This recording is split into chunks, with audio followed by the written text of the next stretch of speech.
अथ श्री सूर्यमण्डलस्तोत्रम्।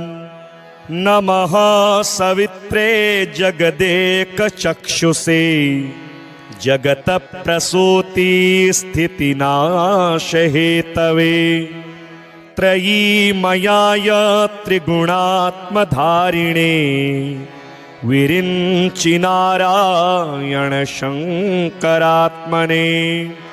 नमोऽस्तु सूर्याय सहस्ररश्मये सहस्रशाखान्वितसम्भवात्मने सहस्रयोगोद्भवभावभागिने सहस्रसङ्ख्यायुगधारिणे नमः। यन्मण्डलं दीप्तिकरं विशालं रत्नप्रभं तीव्रमनादिरूपं दारिद्र्यदुःखक्षयकारणं च पुनातु मां तत्सवितुर्वरेण्यं।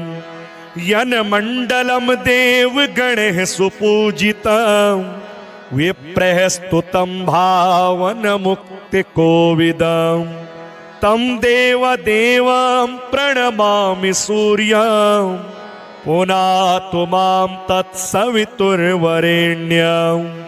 यन्मण्डलं ज्ञानघनं त्वगम्यं त्रैलोक्यपूज्यं त्रिगुणात्मरूपं समस्ततेजोमय दिव्यरूपं पुनातु मां तत्सवितुर्वरेण्यं। यन्मण्डलं गूढमतिप्रबोधं धर्मस्य वृद्धिं कुरुते जनानां यत्सर्वपापक्षयकारणं च पुनातु मां तत्सवितुर्वरेण्यं। यन्मण्डलं व्याधिविनाशदक्षं यद्यज्ञजुहुसामसु सम्प्रगीतं प्रकाशितं येन च भूर्भुवः स्वः पुनातु मां तत्सवितुर्वरेण्यं।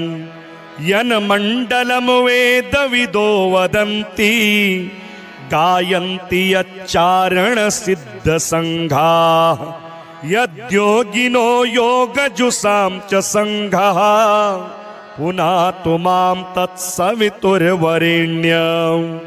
यन्मण्डलं सर्वजनैश्च पूजितं ज्योतिश्च कुर्यादिहमर्त्यलोके यत् कालकालाद्यमनादिरूपं पुनातु मां तत्सवितुर्वरेण्यं। यन्मण्डलं विष्णुचातुर्मुखाख्यं यदक्षरं पापहरं जनानां यत् कालकल्पक्षयकारणं च पुनातु मां तत्सवितुर्वरेण्यं। यन्मण्डलं विष्णुचातुर्मुखाख्यं यदक्षरं पापहरं जनानां यत् कालकल्पक्षयकारणं च पुनातु मां तत्सवितुर्वरेण्यं। यन्मण्डलं विश्वसृजं प्रसिद्धम् उत्पत्तिरक्षा प्रलयप्रगल्भं यस्मिन् जगत्संहरतेऽखिलं च पुनातु मां तत्सवितुर्वरेण्यं। यन्मण्डलं सर्वगतस्य विष्णोरात्मा परं धाम विशुद्धतत्त्वं सूक्ष्मान्तरैर्योगपथानुगम्यं पुनातु मां तत्सवितुर्वरेण्यं। यन्मण्डलं वेदविदो वदन्ति गायन्ति यच्चारणसिद्धसङ्घाः यन्मण्डलं वेदविदः स्मरन्ति पुनातु मां तत्सवितुर्वरेण्यं। यन्मण्डलं वेदविदोपगीतं यद्योगिनां योगपथानुगम्यं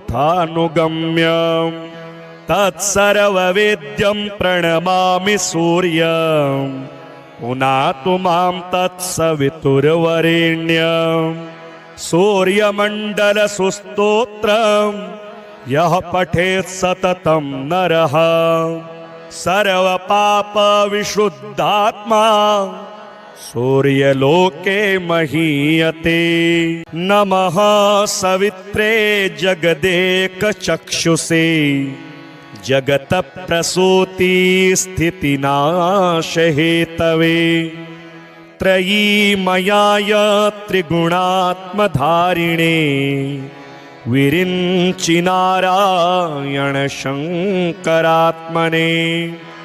नमोऽस्तु सूर्याय सहस्ररश्मये सहस्रशाखान्वितसम्भवात्मने सहस्रयोगोद्भवभावभागिने सहस्रसङ्ख्यायुगधारिणे नमः।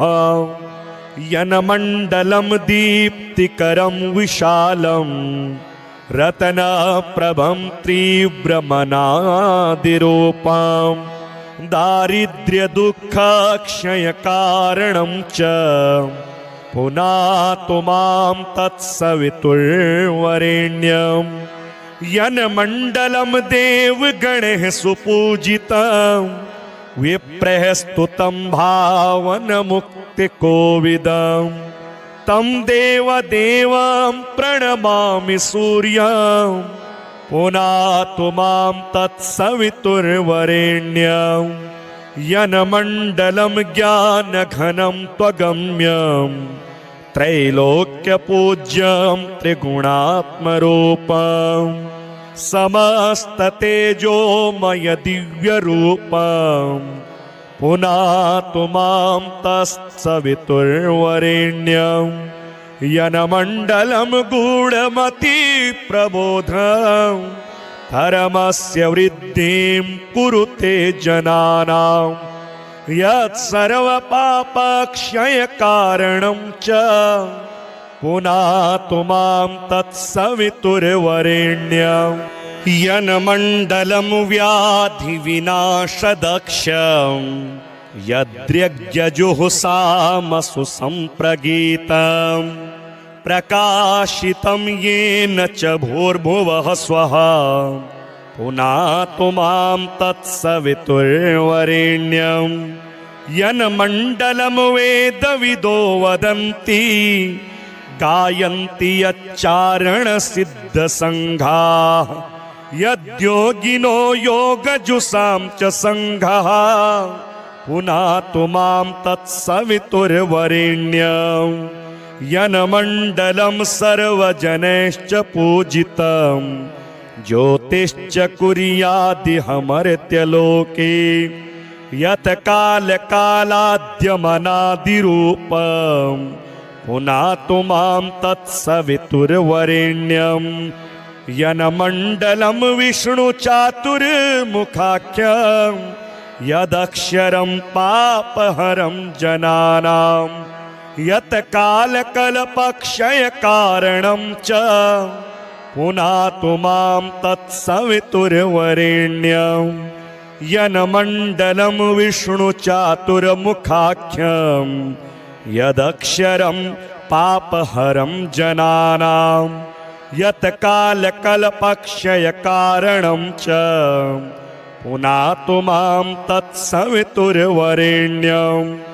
यन्मण्डलं विश्वसृजं प्रसिद्धम् उत्पत्तिरक्षा प्रलयप्रगल्भं यस्मिन् जगत्संहरतेऽखिलं च पुनातु मां तत्सवितुर्वरेण्यं। यन्मण्डलं सर्वगतस्य विष्णोर् आत्मा परं धाम विशुद्धतत्त्वं सूक्ष्मान्तरैर्योगपथानुगम्यं पुनातु मां तत्सवितुर्वरेण्यं। यन्मण्डलं वेदविदो वदन्ति गायन्ति यच्चारणसिद्धसङ्घाः यन्मण्डलं वेदविदः स्मरन्ति पुनातु मां तत्सवितुर्वरेण्यं। यन्मण्डलं वेदविदोपगीतं यद्योगिनां योगपथानुगम्यं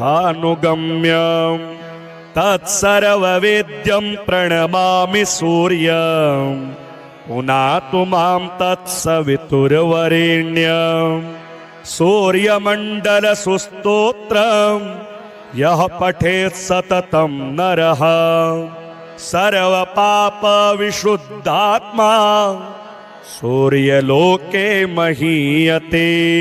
नमः सवित्रे जगदेकचक्षुषे जगतप्रसूति स्थितिनाशहेतवे त्रयीमयाय त्रिगुणात्मधारिणे विरिञ्चिनारायण शङ्करात्मने।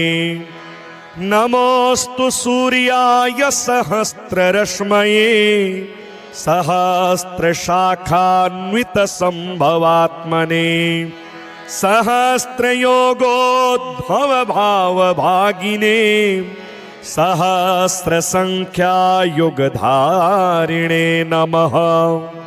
यन्मण्डलं दीप्तिकरं विशालं रत्नप्रभं तीव्रमनादिरूपं दारिद्र्यदुःखक्षयकारणं च पुनातु मां तत्सवितुर्वरेण्यं। यन्मण्डलं देवगणैः सुपूजितं विप्रैः स्तुतं भावनमुक्तिकोविदं तं देवदेवं प्रणमामि सूर्यं पुनातु मां तत्सवितुर्वरेण्यं। यन्मण्डलं ज्ञानघनं त्वगम्यं त्रैलोक्यपूज्यं त्रिगुणात्मरूपं समस्ततेजोमय दिव्यरूपं पुनातु मां तत्सवितुर्वरेण्यं। यन्मण्डलं गूढमतिप्रबोधं धर्मस्य वृद्धिं कुरुते जनानां यत्सर्वपापक्षयकारणं च पुनातु मां तत्सवितुर्वरेण्यं। यन्मण्डलं व्याधिविनाशदक्षं यद्यज्ञजुहुसामसु सम्प्रगीतं प्रकाशितं येन च भूर्भुवः स्वः पुनातु मां तत्सवितुर्वरेण्यं। यन्मण्डलं वेदविदो वदन्ति गायन्ति यच्चारणसिद्धसङ्घाः यद्योगिनो योगजुषां च सङ्घः पुनातु मां तत्सवितुर्वरेण्यं। यन्मण्डलं सर्वजनैश्च पूजितं ज्योतिश्च कुर्यादिहमर्त्यलोके यत् कालकालाद्यमनादिरूपं पुनातु मां तत्सवितुर्वरेण्यं। यन्मण्डलं विष्णुचातुर्मुखाख्यं यदक्षरं पापहरं जनानां यत् कालकल्पक्षयकारणं च पुनातु मां तत्सवितुर्वरेण्यं। यन्मण्डलं विष्णुचातुर्मुखाख्यं यदक्षरं पापहरं जनानां यत् कालकल्पक्षयकारणं च पुनातु मां तत्सवितुर्वरेण्यं। यन्मण्डलं विश्वसृजं प्रसिद्धं उत्पत्तिरक्षा प्रलयप्रगल्भं यस्मिन् जगत्संहरतेऽखिलं च पुनातु मां तत्सवितुर्वरेण्यं। यन्मण्डलं सर्वगतस्य विष्णोर् आत्मा परं धाम विशुद्धतत्त्वं सूक्ष्मान्तरैर्योगपथानुगम्यं पुनातु मां तत्सवितुर्वरेण्यं। यन्मण्डलं वेदविदो वदन्ति गायन्ति यच्चारणसिद्धसङ्घाः यन्मण्डलं वेदविदः स्मरन्ति पुनातु मां तत्सवितुर्वरेण्यं यन्मण्डलं वेदविदोपगीतं यद्योगिनां योगपथानुगम्यं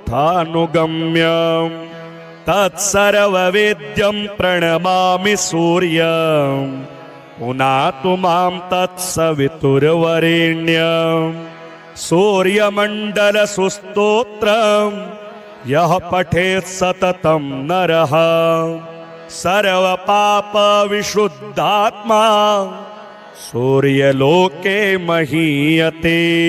नमः सवित्रे जगदेकचक्षुषे जगत्प्रसूति स्थितिनाशहेतवे त्रयीमयाय त्रिगुणात्मधारिणे विरिञ्चि नारायण शङ्करात्मने। नमोऽस्तु सूर्याय सहस्ररश्मये सहस्रशाखान्वितसम्भवात्मने सहस्रयोगोद्भवभावभागिने सहस्रसङ्ख्यायुगधारिणे नमः। यन्मण्डलं दीप्तिकरं विशालं रत्नप्रभं तीव्रमनादिरूपं दारिद्र्यदुःखक्षयकारणं च पुनातु मां तत्सवितुर्वरेण्यं यन्मण्डलं देवगणैः सुपूजितं विप्रैः स्तुतं भावनमुक्तिकोविदं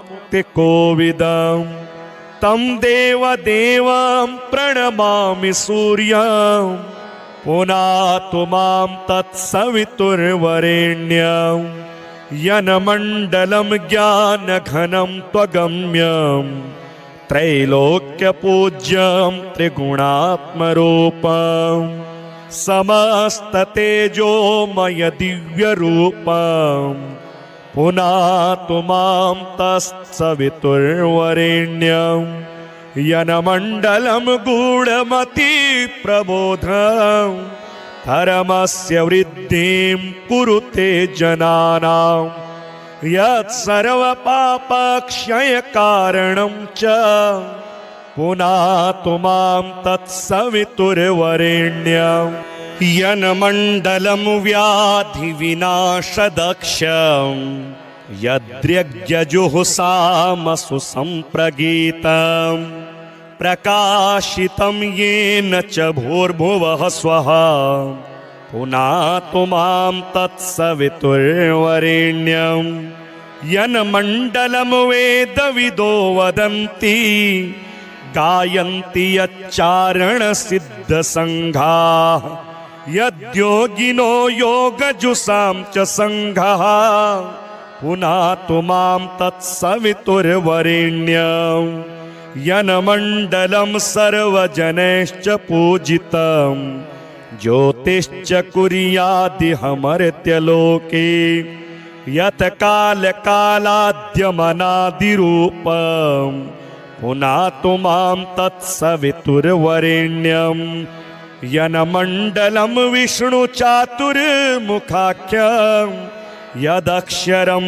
पापहरं जनानां यत् कालकल्पक्षयकारणं च पुनातु मां तत्सवितुर्वरेण्यं यन्मण्डलं विष्णुचातुर्मुखाख्यं यदक्षरं पापहरं जनानां यत् कालकल्पक्षयकारणं च पुनातु मां तत्सवितुर्वरेण्यं यन्मण्डलं विश्वसृजं प्रसिद्धम् उत्पत्तिरक्षा प्रलयप्रगल्भं यस्मिन् जगत्संहरतेऽखिलं च पुनातु मां तत्सवितुर्वरेण्यं यन्मण्डलं सर्वगतस्य विष्णोर् आत्मा परं धाम विशुद्धतत्त्वं सूक्ष्मान्तरैर्योगपथानुगम्यं पुनातु मां तत्सवितुर्वरेण्यं यन्मण्डलं वेदविदो वदन्ति गायन्ति यच्चारणसिद्धसङ्घाः यन्मण्डलं वेदविदः स्मरन्ति पुनातु मां तत्सवितुर्वरेण्यं यन्मण्डलं वेदविदोपगीतं यद्योगिनां योगपथानुगम्यं तत्सर्ववेद्यं प्रणमामि सूर्यं पुनातु मां तत्सवितुर्वरेण्यं सूर्यमण्डलसुस्तोत्रं यः पठेत् सततं नरः सर्वपापविशुद्धात्मा सूर्यलोके महीयते।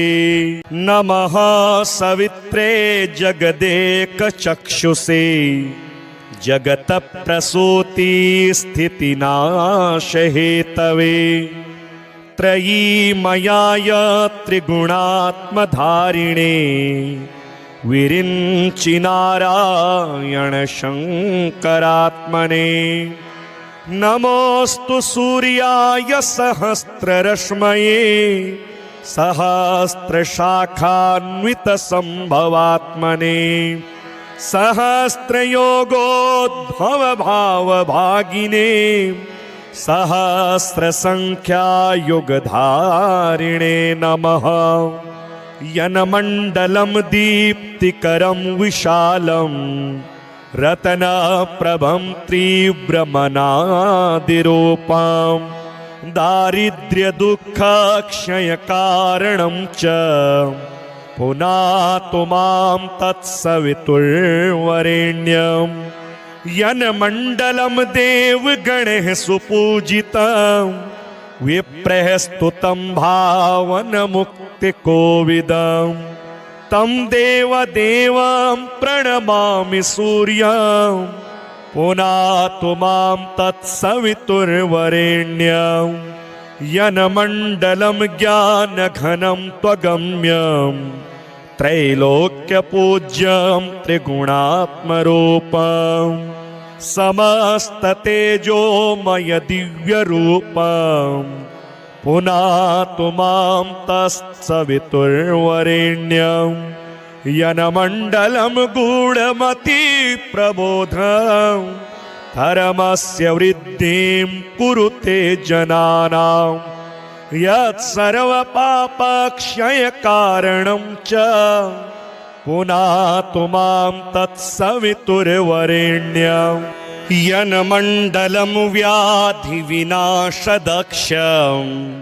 यद्यज्ञजुहुसामसु सम्प्रगीतं प्रकाशितं येन च भूर्भुवः स्वः पुनातु मां तत्सवितुर्वरेण्यं यन्मण्डलं वेदविदो वदन्ति गायन्ति यच्चारणसिद्धसङ्घाः यद्योगिनो योगजुषां च सङ्घः पुनातु मां तत्सवितुर्वरेण्यं यन्मण्डलं सर्वजनैश्च पूजितं ज्योतिश्च कुर्यादिहमर्त्यलोके यत् कालकालाद्यमनादिरूपं पुनातु मां तत्सवितुर्वरेण्यं यन्मण्डलं विष्णुचातुर्मुखाख्यं यदक्षरं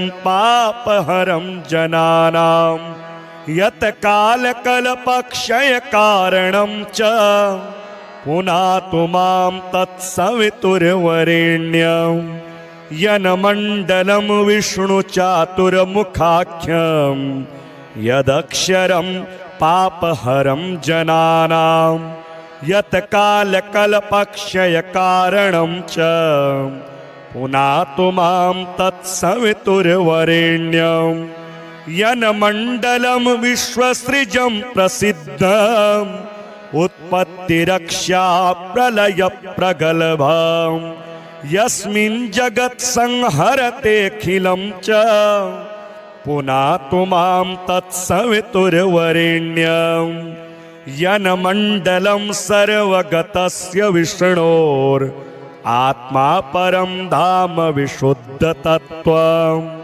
सूक्ष्मान्तरैर्योगपथानुगम्यं पुनातु मां तत्सवितुर्वरेण्यं यन्मण्डलं वेदविदो वदन्ति गायन्ति यच्चारणसिद्धसङ्घाः यन्मण्डलं वेदविदः स्मरन्ति पुनातु मां तत्सवितुर्वरेण्यं यन्मण्डलं वेदविदोपगीतं यद्योगिनां योगपथानुगम्यं तत्सर्ववेद्यं प्रणमामि सूर्यं पुनातु मां तत्सवितुर्वरेण्यं सूर्यमण्डलसुस्तोत्रं यः पठेत् सततं नरः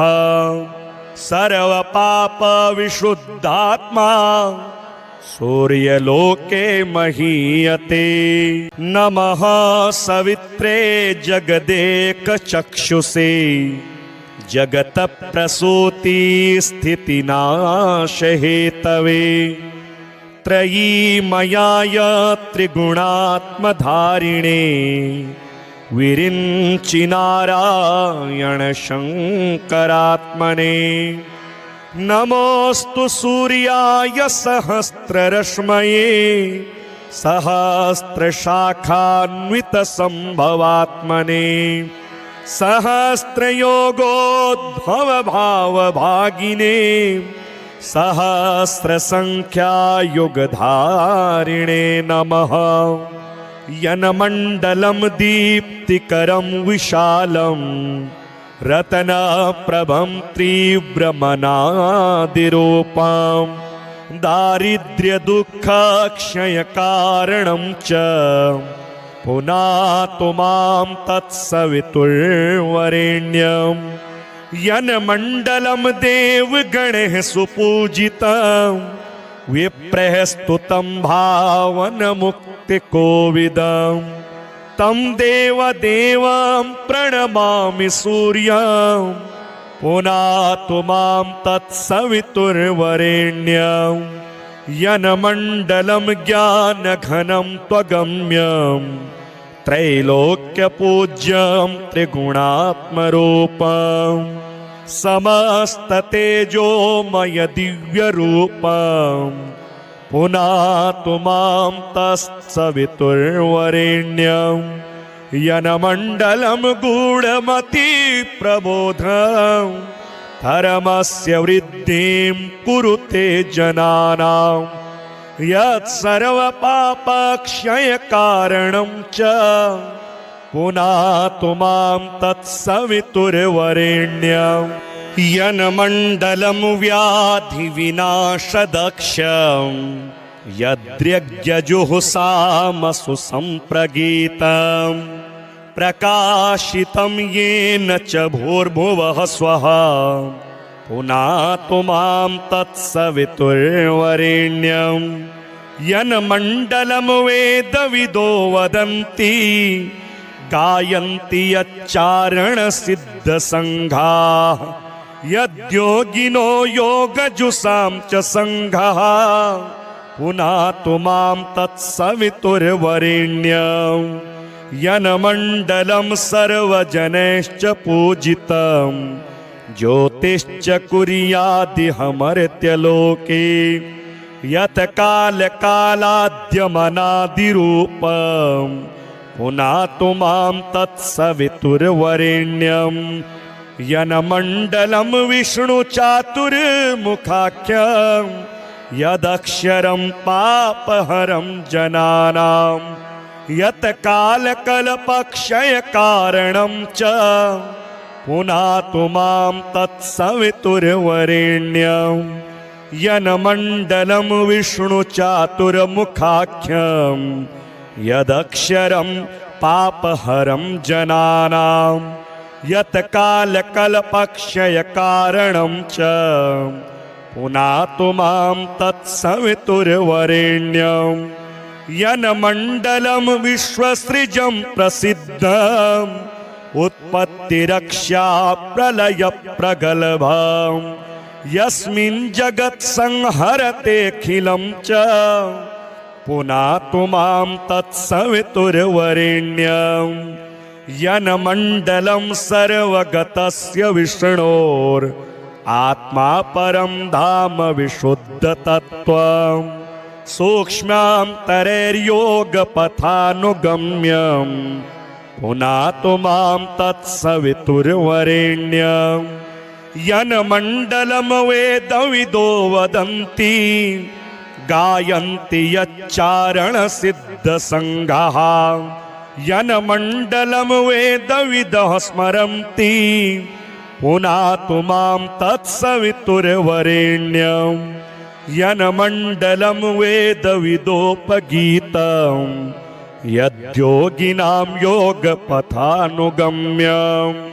तत्सर्ववेद्यं प्रणमामि सूर्यम् पुनातु मां तत्सवितुर्वरेण्यम् सूर्यमण्डलसुस्तोत्रम् यः पठेत् सततं नरः सर्वपापविशुद्धात्मा सूर्यलोके महीयते नमः सवित्रे जगदेकचक्षुषे जगतप्रसूति स्थितिनाशहेतवे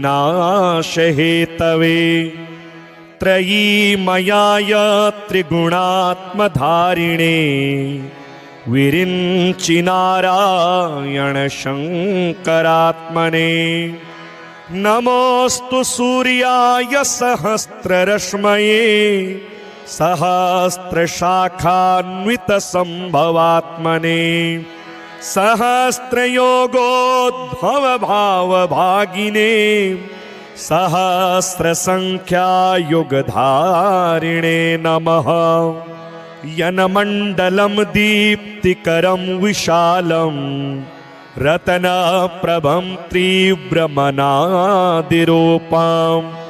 दारिद्र्यदुःखक्षयकारणं च पुनातु मां तत्सवितुर्वरेण्यम् यन्मण्डलं देवगणैः सुपूजितं विप्रैः स्तुतं भावनमुक्तिकोविदम् तं देवदेवं प्रणमामि सूर्यं पुनातु मां तत्सवितुर्वरेण्यम् यन्मण्डलं ज्ञानघनं त्वगम्यं त्रैलोक्यपूज्यं त्रिगुणात्मरूपं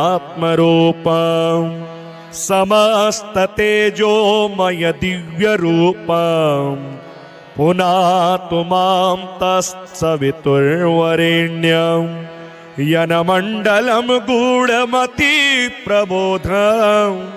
धर्मस्य वृद्धिं कुरुते जनानां यत्सर्वपापक्षयकारणं च पुनातु मां तत्सवितुर्वरेण्यम् यन्मण्डलं व्याधिविनाशदक्षं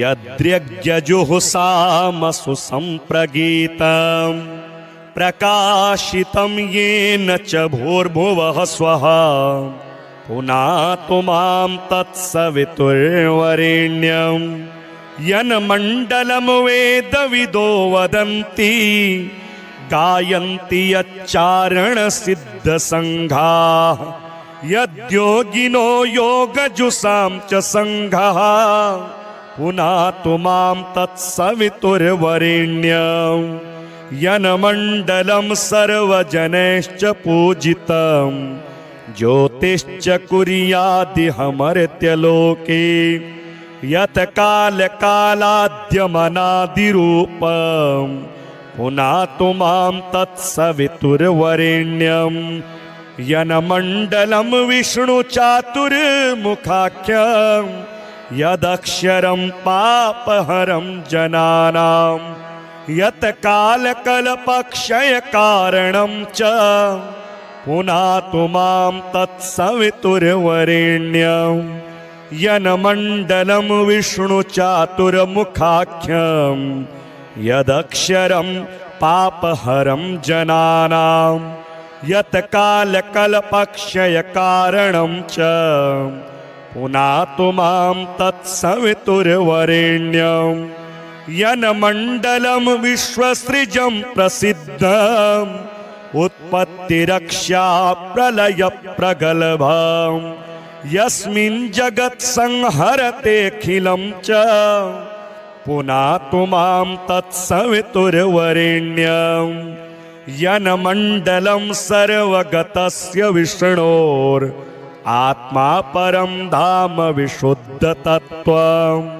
सूक्ष्मान्तरैर्योगपथानुगम्यं पुनातु मां तत्सवितुर्वरेण्यं यन्मण्डलं वेदविदो वदन्ति गायन्ति यच्चारणसिद्धसङ्घाः यन्मण्डलं वेदविदः स्मरन्ति पुनातु मां तत्सवितुर्वरेण्यं यन्मण्डलं वेदविदोपगीतं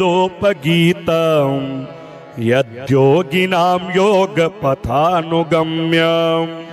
तत्सर्ववेद्यं प्रणमामि सूर्यं पुनातु मां तत्सवितुर्वरेण्यं सूर्यमण्डलसुस्तोत्रं यः पठेत् सततं नरः सर्वपापविशुद्धात्मा सूर्यलोके महीयते। नमः सवित्रे जगदेकचक्षुषे जगतप्रसूति स्थितिनाशहेतवे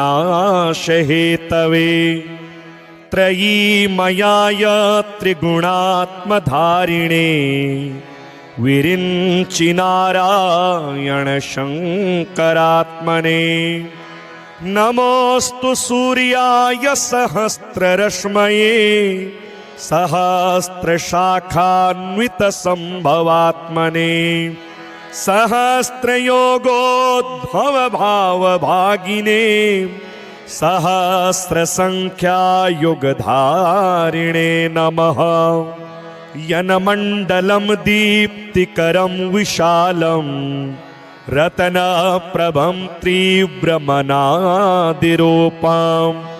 दारिद्र्यदुःखक्षयकारणं च पुनातु मां तत्सवितुर्वरेण्यं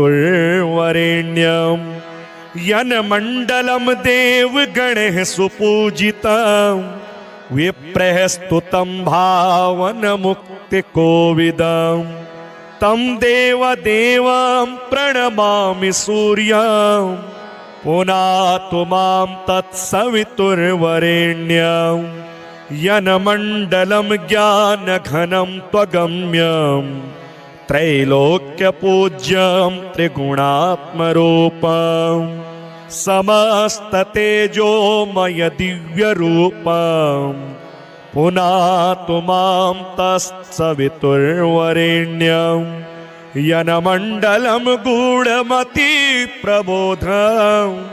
धर्मस्य वृद्धिं कुरुते जनानां यत्सर्वपापक्षयकारणं च पुनातु मां तत्सवितुर्वरेण्यं यन्मण्डलं व्याधिविनाशदक्षं यद्यज्ञजुहुसामसु सम्प्रगीतं प्रकाशितं येन च भूर्भुवः स्वः पुनातु मां तत्सवितुर्वरेण्यं यन्मण्डलं वेदविदो वदन्ति गायन्ति यच्चारणसिद्धसङ्घाः यद्योगिनो योगजुषां च सङ्घः पुनातु मां तत्सवितुर्वरेण्यं यन्मण्डलं सर्वजनैश्च पूजितं ज्योतिश्च कुर्यादिहमर्त्यलोके यत्कालकालाद्यमनादिरूपं पुनातु मां तत्सवितुर्वरेण्यं यन्मण्डलं विष्णुचातुर्मुखाख्यं यदक्षरं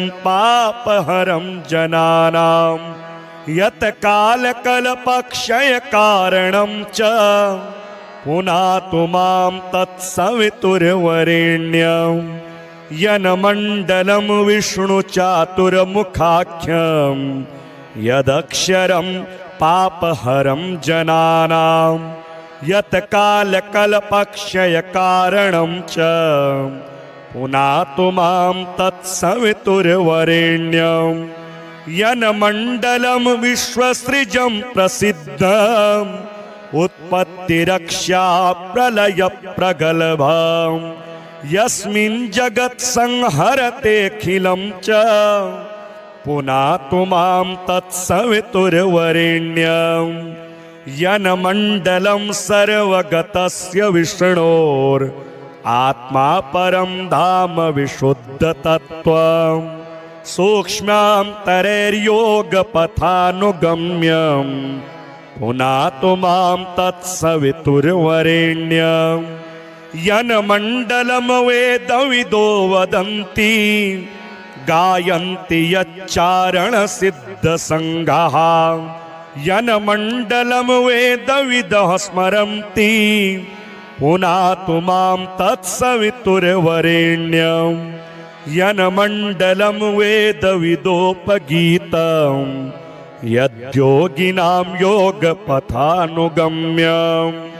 तत्सर्ववेद्यं प्रणमामि सूर्यं पुनातु मां तत्सवितुर्वरेण्यं सूर्यमण्डलसुस्तोत्रं यः पठेत् सततं नरः सर्वपापविशुद्धात्मा सूर्यलोके महीयते।